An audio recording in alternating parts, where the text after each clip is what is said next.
با برنامه اخباری آزادی خوش آمدید. سلام بیننده عزیز، امروز 10 ایون است. من مومین احمدی با شما هستم. به سرخط خبرهای برنامه توجه کنید.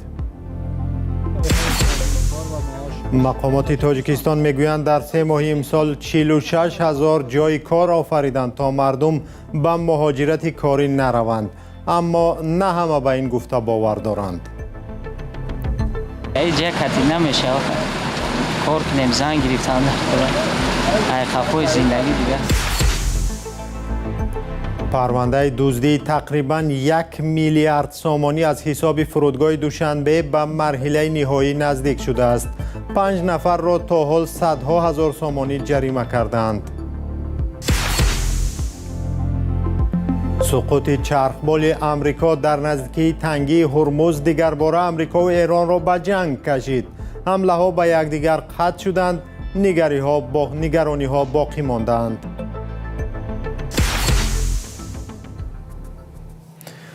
حکومت تاجیکستان میگوید که در 3 ماه امسال بیشتر از 40,000 جای کاری نو آفریدند تا که مردم به مهاجرت کاری نروند و عذاب نکشند.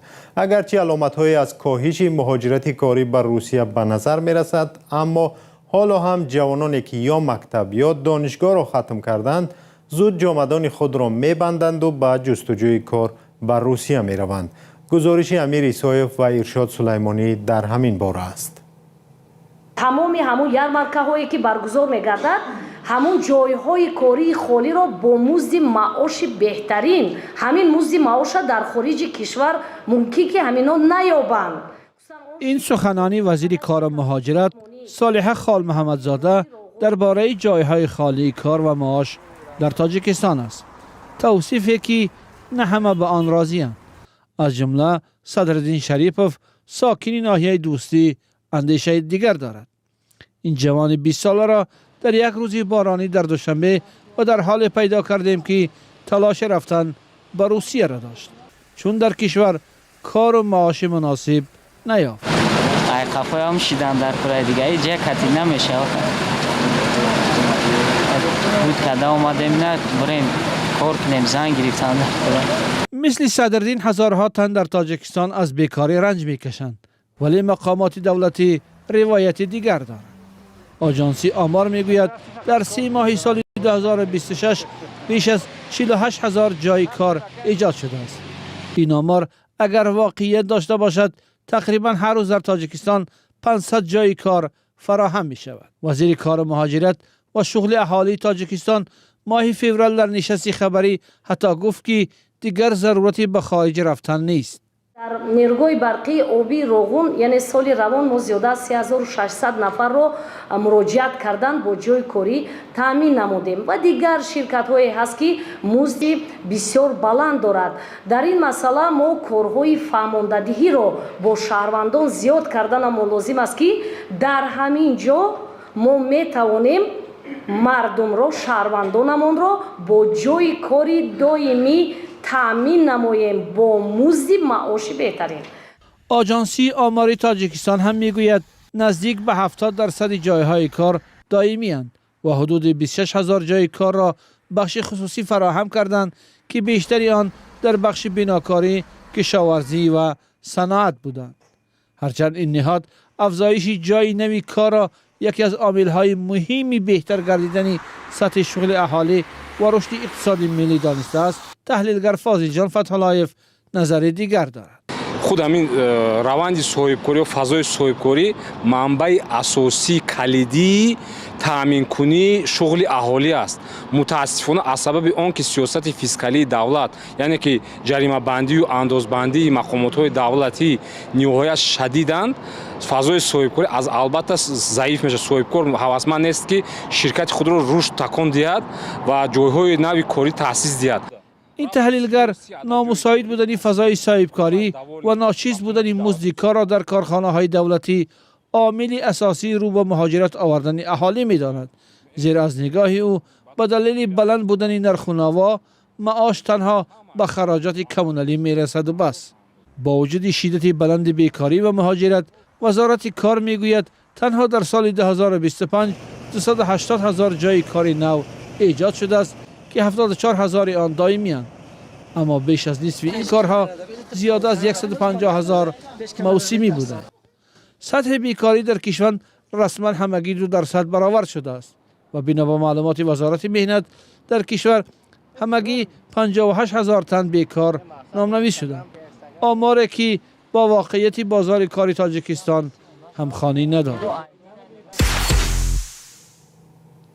رادیو آزادی جزئیات حکم 5 منصبدار پیشین فرودگاه دوشنبه را به دست آورد که در دایره پرونده پرسر و صدای فساد بازداشت شده بودند. این 5 نفر که یکجا با اسمت الله عبدالله زاده و تصرف 1 میلیارد و 245 میلیون سامانی گمانزد می شدند با پرداخت جریمه آزاد شدند. همکارم طاهر سفر حکم دادگاه را آموخته قبل از برنامه در صحبت جزئیات آن را برای ما و شما شرح داد. حکم دادگاه شهر دوشنبه نسبت به اصلیدین ملکزاده، مهریدین دولتوف، پرویز اسمت‌الله‌اف، تقی مراد جوریف و مقیم خالف 30 ینوری همین سال صادر شده است، ولی دادگاه 9 میلیون بعضی از جزئیات آن را به رادیو آزادی فرستاد. دادگاه دوشنبه تمام این افراد را در از خود کردن پول دیگران یا اسرافکاری زیاد و ساختکاری در سندها هنگام کار گناهکار دانسته و به هر یک از این منصبداران امر داده است از 138 تا 187 هزار سامانی جریمه سپارند. طبق قرار دادگاه بجز از اصلیدین ملکزاده 4 نفر دیگر دوام 3 سال آینده حق گرفتن یگان منصب را ندارند. در دادگاه شهر دوشنبه گفتند محکوم شده ها ضرری به دولت رسانیده شده را به تمام برقرار کردند و از حکم هم به زینه بالای شکایت نبردند. از همکارم پرسیدم که پرونده اسمت الله عبدالله زاده و سرنوشت او چی شد؟ طبق اطلاع دریافتی رادیو آزادی بررسی پرونده اسمت الله عبدالله زاده رئیس پیشین فرودگاه دوشنبه در دادگاه عالی تاجیکستان به مرحله نهایی نزدیک شده است. رادیو آزادی 18 می به دادگاه عالی درخواست رسمی فرستاد تا به شرکت خبرنگاری رادیو در مرافعه اسمت الله عبدالله زاده اجازت بدهند. دادگاه عالی تنها 9 میلیون در پاسخ به نامه رادیو آزادی نوشت که مرافعه عبدالله زاده 29 اپریل آغاز شد تا 20 می ادامه کرد. دادگاه عالی میگوید بعد از شنیدن مذاکره‌های سودی یا دادگاهی قرار قبول می شود. یادآور می شویم که 5 منصبدار پیشین فرودگاه دوشنبه همراه با رهبر فرودگاه اسمت الله عبدالله زاده ماه سال 2025 بازداشت، ولی بعد از 4 ماه با شرط بیرون نرفتن از جای زیست از بازداشت رها شدند. پرونده اسمت الله عبدالله زاده و چندی از زیردستان سابقش را برخی یک نمونه گسترده فساد در تاجیکستان می‌دانند. اسمت الله عبدالله زاده که یکی از نزدیکان حسن اسدالله زاده برادر عروس پرزیدنت تاجیکستان نام برده می شود، 9 سال رئیس فرودگاه بین المللی دوشنبه بود. سلام، اگر خط و خبر می‌خواهید ما داریم. نوید بامدادی، سرخط خبرها، اخبار تاجیکستان و جهان، گزارش‌ها و تحلیل‌ها. چی می‌گذرد و چرا؟ دانستن فهمیدن است. زمینه یا اپ ما را بگیرید. حمله‌های نوی ایران و آمریکا به همدیگر نگرانی‌ها از خللدار شدن مذاکرات درباره پایان دادن به جنگ در خاورمیانه را بیشتر کرده است. بعد سقوط یک چرخبال آمریکایی در خلیج فارس، آمریکا به چند محل در ایران ضربه زد و نیروهای ایران هم پایگاه‌های آمریکا در کشورهای عربی را هدف گرفتند. جزئیات در گزارش خبرگزاری رویترز که همکارم میرزانبی خالقزاد تقدیم می‌کند. روز سه‌شنبه و چند ساعت بعد از آنکه رئیس جمهوری آمریکا دونالد ترامپ گفت ایران یک چرخبال آپاچی آمریکایی را در تنگه هرمز سرنگون کرده است، نیروهای ایالات متحده به ایران حمله کردند. فرماندهی مرکزی نیروهای آمریکایی گفت در این عملیات سیستم‌های دفاعی هوایی، رادارها و مرکزهای فرماندهی ایران را در نزدیکی هرمز هدف گرفتند. با گفته فرماندهان این اقدام پاسخ متناسب به حمله‌ها علیه نیروهای آمریکایی و کشتی‌های تجارتی بود. رسانه‌های دولتی ایران گزارش دادند که نیروهای آمریکا به جزیره قشم و شهر بندری سریک در تنگه هرمز حمله کردند. تهران گفته است که چرخبال آمریکایی را آنها نزدند. عباس عراقچی وزیر امور خارجه ایران در شبکه اجتماعی ایکس نوشت که کشورش هیچ گونه حمله یا تهدید را بی پاسخ نمیگذارد. سپاه پاسداران انقلاب اسلامی ایران گفت که به یک پایگاه آمریکایی در اردن و 21 هدف دیگر در اطراف خلیج فارس حمله کرده است. پایگاه‌ها در کویت و بحرین نیز در بین این هدف‌ها بودند. یک مقام امریکایی که نخواست نامش فاش شود گفت تقریبا همه موشک‌ها و پهپادهای ایران را محو کردند و هیچ گزارش درباره آسیب دیدن نظامیان امریکایی نرسیده است. فرماندهی مرکزی امریکا گفت که وضع صحتی دو خلبان چربال اپاچه معتدل است. پس از شدت گرفتن این درگیری‌ها صبح روز چهارشنبه نرخ نفت در بازارهای آسیا حدود 1% بالا رفت.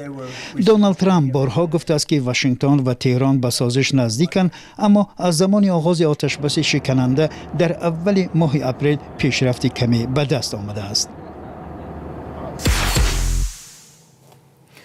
و روز 11 ایون بار اول مسابقه جام جهانی فوتبال با شرکت دسته‌های منتخب 48 کشور در 3 مملکت آمریکا، مکزیک و کانادا افتتاح خواهد یافت. در این قوازمایی بین المللی ورزشی باز هم برای اولین بار یک دسته از آسیای مرکزی منتخب ازبکستان اشتراک خواهد کرد. این دستاورد باعث محبوبیت فوتبال در ازبکستان شده هواداران منتظر معجزه هستند. اسکندر خواجه میرزاده گزارش می‌دهد. هفته روان دسته منتخب فوتبال ازبکستان تحت سروری برنده توپ طلایی فوتبالباز مشهور ایتالیا فابیو کاناوارو در چارچوب بازی‌های نهایی جام جهانی سال 2026 هنرنمایی خواهد کرد. ازبکستان در گروه کی روز 17 ایون با کلمبیا، 23 ایون با پرتغالیا و 27 ایون با جمهوری دموکراتیک کنگو روبرو می شود. اما در وطن هواداران فوتبال میگویند صرف نظر از نتیجه فوتبالبازان دسته منتخب برای آنها قهرمانند. jahon chempionatidagi birinchi o'yinimiz har doim hayajonli bo'lishi. بازی اول نه فقط برای فوتبال بازان بلکه برای ما یعنی هواداران فوتبال هم بسیار هیجان آور است. اگر ما در قوه آزمایی با کلمبیا دست بالا شویم حتما در بازی های بعدی هم اطمینان بیشتر نشان خواهیم داد. از این رو به فکرم بازی با کلمبیا بسیار مهم است.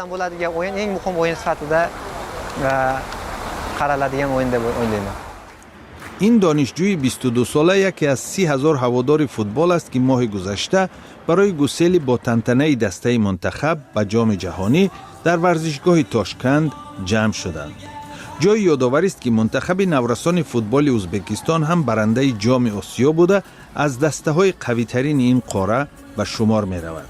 خبرنگار فرانس پرس نوشته است که پیروزی فوتبالبازان ازبک همزمان با تطبیق برنامه ازبکستان نوی پرزیدنت شوکت میرزیویف به وقوع می پیوندد که هدف از آن اصلاحات و رشد این کشور است.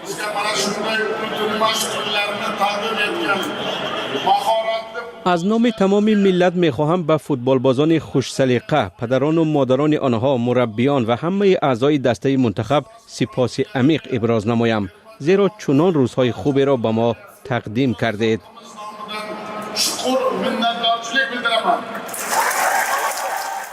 طبق نقشه میرزیویف در ازبکستان سرمایه‌گذاری خارجی تشویق شده، داد و گرفت و رواق به این کشور آسانتر می شود تا کشور در صحنه جهانی مقام مناسب کسب کند. هرچند منقدان حکومت ازبکستان اصرار می‌ورزند که کشور خودکامه است و در آن آزادی بیان محدود و مخالفین تعقیب می‌شوند. کارشناسان رشد فوتبال ازبکستان را با استراتژی تربیت نسل نورس ارتباط می‌دهند. تخمیناً 37 میلیون اهالی ازبکستان جوانان از 20 ساله پایین میباشند. به نوشته خبرنگار فرانس پرس برای اکثر هواداران فوتبال ازبکستان حضور فوتبالبازان این جمهوری در مسابقه جام جهانی یک دستاورد بزرگ است. صرف نظر از نتیجه آنها قهرمان هستند. به قول آنها مربی کاناوارو نیز با ستاره‌های چون عبدالقادر حسینوف، عباسبک فیض‌اللهیف و الدار شامورادوف می تواند در مسابقه جام آسیای سال 2027 پیروزی به دست آورد. سپاس که ما را تماشا کردید. خبرهای بیشتر را در سامانه آزادیارگ و صفحه‌های رادیو آزادی در فیسبوک، اینستاگرام، تیک تاک و تلگرام و یوتیوب پیگیری کنید. اگر شما هم خبری دارید و می‌خواهید دیگران بدانند به ما نویسید، می‌بینیم و تحقیق می‌کنیم. اگر درست بود نشر می‌شود. تا برنامه‌های دیگر، خدا نگهدار شما.